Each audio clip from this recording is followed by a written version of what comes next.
What's up, you guys? Teddy Striker here, and I just watched UFC Fight Night Saudi Arabia. Israel Adesanya got knocked out by Nassourdine Imavov in the second round. Oh my god. Israel Adesanya, man, I thought he was doing really good in one. He was landing his kicks. He was finding those kicks really well. He had a lot of activity. Like, he was throwing a lot, and Imavov wasn't really throwing a lot. He was just taking time to make his reads. And, I felt like Israel Adesanya was probably going to do that too. Take his time to make his reads, find some openings, but he was just like getting started real fast. It kind of reminded me of Volkanovski's output when he fought Ilia Topuria in their first round of their first fight. But yeah, I kind of wanted Adesanya to slow down just a little bit to, see what Imavov was going to do as well. But he got to work really quick, but he got clipped with a clean lead uppercut rear uppercut in round one.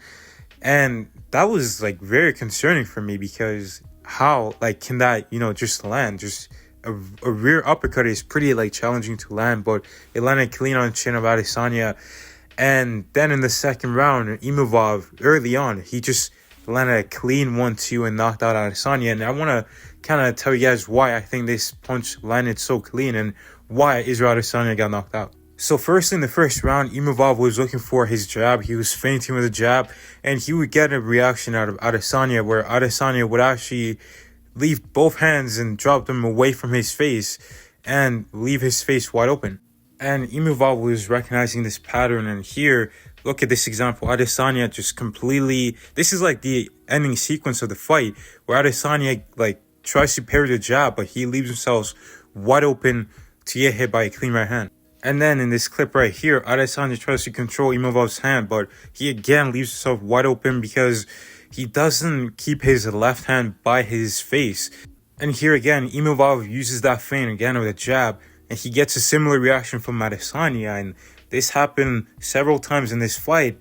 And Imavov wasn't really throwing that much, but he was just getting his reads. And in this finishing sequence, you can see that Adesanya is going to give Nassourdine Imavov a similar reaction, and he ends up getting knocked out. But there's another reason why I believe he got knocked out. It's because Israel Adesanya is a switch hitter, meaning that he fights from both the orthodox stance and the southpaw stance. And when you're a switch hitter, you're bound to switch stances, but you don't want to do it when you're too close to your opponent because you're not going to be quite set, and your opponent is going to see that you're momentarily not in a strong position, and your opponent is going to attack you. So that's what you want to do when you're maybe in kicking range or just outside of that, when you're far out, or maybe when you're throwing something to distract your opponent. But look at this. Israel Adesanya actually switches stances when he's kind of in a boxing range with Nassourdine Imavov. And, Imavov did his thing, but it's tough seeing Adesanya lose again. I don't know. I feel like at this point, there's not really any reason for him to continue fighting because I don't know if he's ever going to make it back to that top contender spot or championship spot rather. And if you're not going to do that, then, what is there to stick around for other than just give up-and-comer guys a chance to put you on their resume? So, actually, I feel like Israel Adesanya might have to call it a career. Because I feel like his chin might not actually be there anymore. And when you look at the other guys in the weight class, you got Khamzat, who's a heavy wrestler. Strickland already beat him. Duplessis beat him. Imavov beat him. There's not that many guys. And Cannonier is probably on the way out. Same with Whitaker. There's Barallo that is tough and dangerous. So, I don't know. But Imavov, I think he should definitely get the title shot after Khamzat Chimaev. Hopefully, the winner of Duplessis versus Strickland fights Chimaev early summer, and then they fight Imavov towards the end of the year. But for the rest of the card, we had MVP beating Bullet, and I thought that MVP was going to lose, but he looked great. That style is just insane, and thinking about how you could approach him is, I feel like what one boy said was the right way.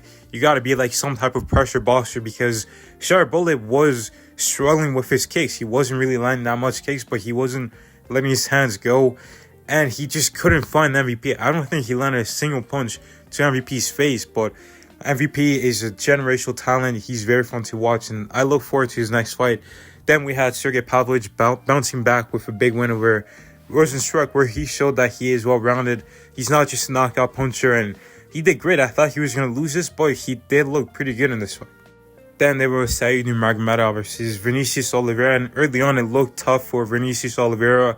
In the first round, Said Nurmagomedov was doing his thing, but he gassed out, and Vinicius Oliveira was able to outstrike and outgrapple him, which is pretty crazy, but that was a good win for him.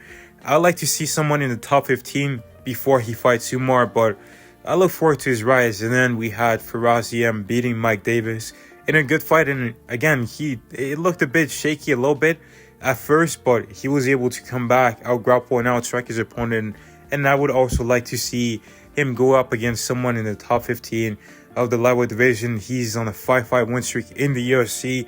He's very talented. He's got a good frame for that weight class. He might even be a welterweight, but I look forward to his future. But overall, this was actually a really good fight night card. I'm just kind of sad that Adesanya lost, but he is still the greatest middleweight of all time in my eyes.